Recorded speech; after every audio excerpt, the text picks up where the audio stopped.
Guys, please stop. Don't skip this video, guys. Guys, gawat guys, di mana dikatakan pada baru-baru ini pemerintah Indonesia telah mengumumkan kabar darurat. Darurat apa guys? Jom, kita semak dulu video ni.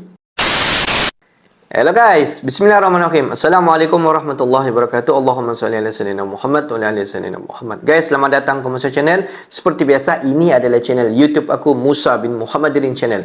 Kepada subscriber, kepada viewer di luar sana yang baru sahaja masuk ke Musa Channel, jangan lupa berikan dukungan, berikan sokongan kalian kepada channel ini dengan cara mudah. Just klik button subscribe, like dan komen di bahagian komentar di bawah. Dan kepada subscriber, kepada viewer di luar sana yang sudah subscribe channel ini sejak dulu lagi dan yang sentiasa menonton video di channel Musa Channel, aku sentiasa mendoakan agar semua kalian di luar sana dipermudahkan segala urusan, diberikan kesihatan yang baik, dihindarkan, dijauhkan daripada segala malapetaka, dan juga dihindarkan daripada segala fitnah akhir zaman. Dan juga marilah kita bersama-sama mendoakan agar kemenangan sentiasa berpihak kepada Palestin dan semua pejuang-pejuang Islam diberikan kekuatan, diberikan ketebahan untuk menghadapi musuh-musuh Islam di Palestin. Apa-apa pun kita doakan kemenangan sentiasa berpihak kepada pejuang-pejuang di Palestin dan agar kemenangan berpihak kepada Palestin. Amin amin ya rabbal alamin. Guys, seperti biasa, hari ini kita akan buat sedikit lagi video reaction di kajian online. Dan kalau kita zoom sedikit kepada tajuk utama yang kita akan react hari ini, di mana dikatakan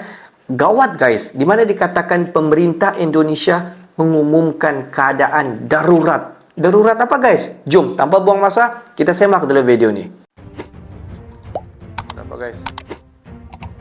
Pemerintah Indonesia umumkan kadar darurat. Sebenarnya saya sedang mendampingi Bapak Presiden melakukan kunjungan kenegaraan dan menghadiri Belt and Road Forum di Beijing.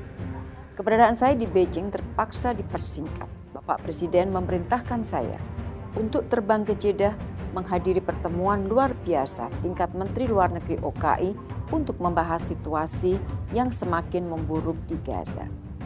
Pertemuan para Menteri Luar Negeri OKI ini diselenggarakan atas inisiatif beberapa negara termasuk Indonesia. Rekan-rekan, dalam beberapa hari terakhir ini, saya terus melakukan komunikasi intensif dengan para Menteri Luar Negeri negara lain. Pesan yang terus disampaikan Indonesia sangat jelas. Stop eskalasi, fokus pada masalah kemanusiaan, dan selesaikan akar masalah sesuai parameter internasional yang telah disepakati. 1 jam setelah saya tiba di Jeddah, saya juga melakukan pembicaraan per telepon dengan Menteri Luar Negeri Inggris James Cleverly. Kemarin, saya melakukan pembicaraan per telepon kembali dengan Menlu Mesir. Dan kemarin pula, saya sempat membahas hal ini dengan Menteri Luar Negeri RRT di Beijing. Pertemuan OKI di Jeddah ini sangat penting artinya untuk memperkokoh kesatuan posisi OKI guna menyelesaikan situasi di Gaza yang semakin memprihatinkan. Sebelum pertemuan dimulai, terjadi serangan ke Rumah Sakit Al-Ahli yang menewaskan ratusan jiwa manusia. Indonesia telah menyampaikan kecaman keras atas serangan Israel terhadap fasilitas sipil, termasuk rumah sakit. Kecaman tersebut juga saya sampaikan dalam pertemuan para Menteri Luar Negeri OKI.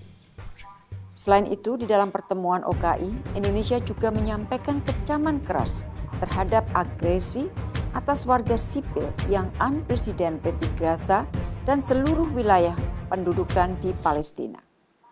Permintaan Israel untuk mengosongkan 22 rumah sakit di Gaza adalah sebuah tindakan yang tidak manusiawi dan bertentangan dengan hukum humaniter internasional dan harus ditolak dan diabaikan.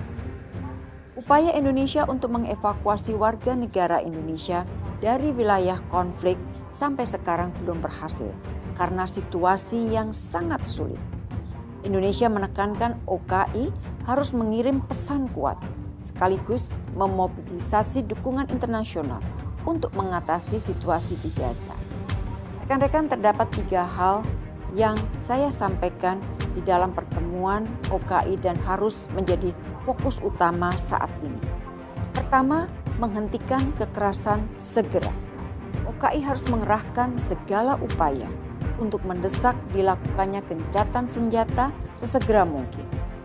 Mengingat Dewan Keamanan PBB belum mampu menjalankan fungsinya, Maka, untuk mendapatkan dukungan internasional yang lebih kuat, OKI harus mendesak sidang Majelis Umum PBB untuk mengadakan emergency session.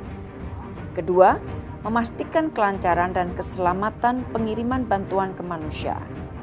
Memblokade akses listrik, air, dan BBM, serta menghukum warga sipil, bertentangan dengan hukum internasional. Setiap detik sangat berarti bagi warga Palestina yang terancam hak-hak dasarnya. OKI harus mendesak semua pihak yang relevan untuk membuat humanitarian corridor di Gaza dan memastikan hukum humaniter internasional dihormati. Indonesia menekankan OKI harus mengirim pesan kuat sekaligus memobilisasi dukungan internasional untuk mengatasi situasi di Gaza. Rekan-rekan, terdapat 3 hal yang saya sampaikan di dalam pertemuan OKI dan harus menjadi fokus utama saat ini. Pertama, menghentikan kekerasan segera.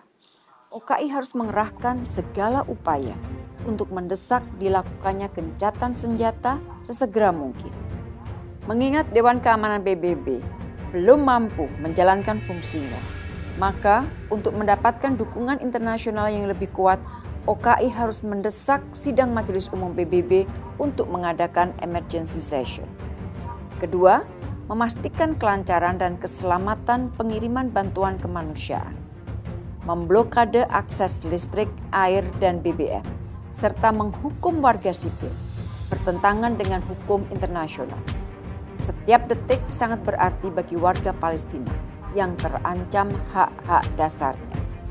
OKI harus mendesak semua pihak yang relevan untuk membuat humanitarian corridor di Gaza dan memastikan hukum humaniter internasional dihormati.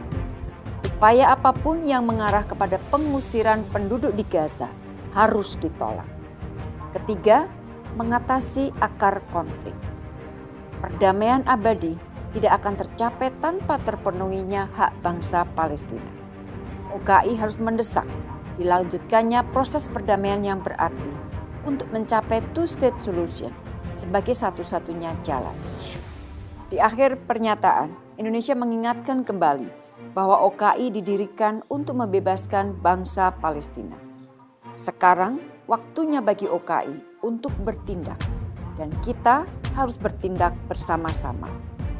Indonesia tidak ingin melihat situasi Gaza sekarang ini digunakan oleh Israel dan negara-negara lain untuk menghilangkan isu Palestina dan menghilangkan hak-hak rakyat Palestina. Jangan biarkan Israel terus melanjutkan okupasinya di tanah Palestina. Rekan-rekan, menurut rencana pertemuan para Menteri Luar Negeri OKI ini akan menghasilkan final communique. Pada saat saya berbicara ini, communique masih terus dibahas. Selain hadir dalam pertemuan OKI, saya juga sempat melakukan pertemuan bilateral dengan Menteri Luar Negeri Iran dan Kuwait dan berbicara dengan Sekjen OKI, Menlu Palestina, Menlu Lebanon, Menlu Brunei, Menlu Malaysia, Wamenlu UAE, Jordan, Maladewa, dan masih banyak lagi. Rekan-rekan media yang saya hormati, upaya evakuasi WNI kita di Gaza setiap hari terus diupayakan. Namun karena situasi yang masih sangat sulit, maka evakuasi belum dapat dilakukan.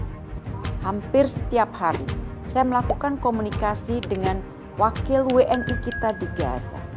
Saya juga terus melakukan komunikasi dengan semua pihak dan juga dengan RC-RC yang dapat membantu dilakukannya evakuasi dengan selamat.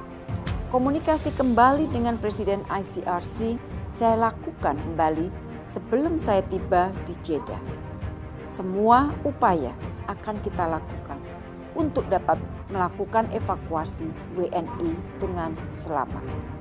Demikian yang dapat saya sampaikan. Terima kasih.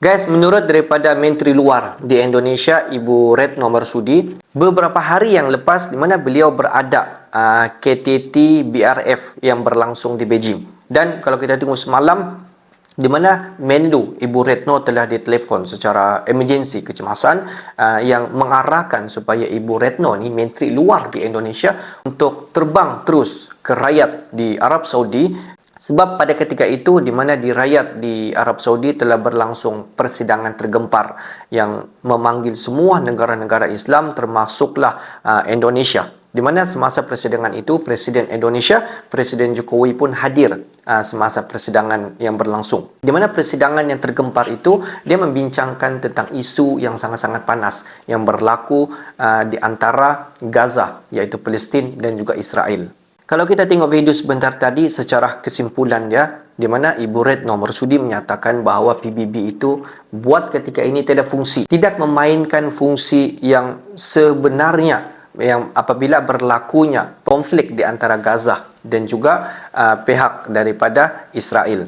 Dan secara mudah di mana Ibu Retno Marsudi menyatakan bahawa inilah sebenarnya masa untuk negara-negara Islam memainkan peranan. Jadi Ibu Retno Marsudi juga menyatakan bahawa untuk mendapatkan jalinan kerjasama bersama dengan negara-negara Islam, di mana pada masa inilah bukan sahaja negara-negara Islam tetapi semua masyarakat di Indonesia sendiri untuk memainkan peranan yang penting untuk membantu Palestin ini daripada terus diganggu oleh pihak Israel. Jadi guys, bagi pendapat aku, yang isu yang sudah lama berlaku dan PBB pun tidak dapat memainkan peranan fungsi yang terbaik.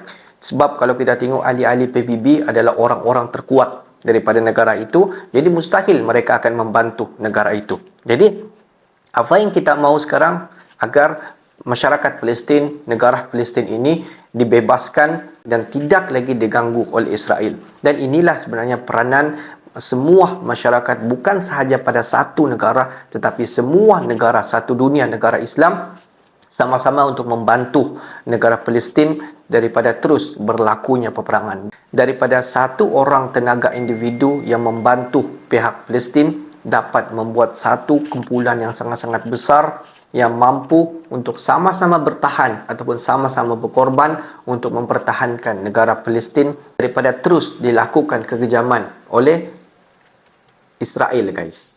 Apa-apa pun kita doakan agar semua pejuang-pejuang Islam di Palestin diberikan kekuatan, diberikan satu semangat untuk mempertahankan tanah Gaza, tanah Palestin untuk kaum Islam di Palestin, guys.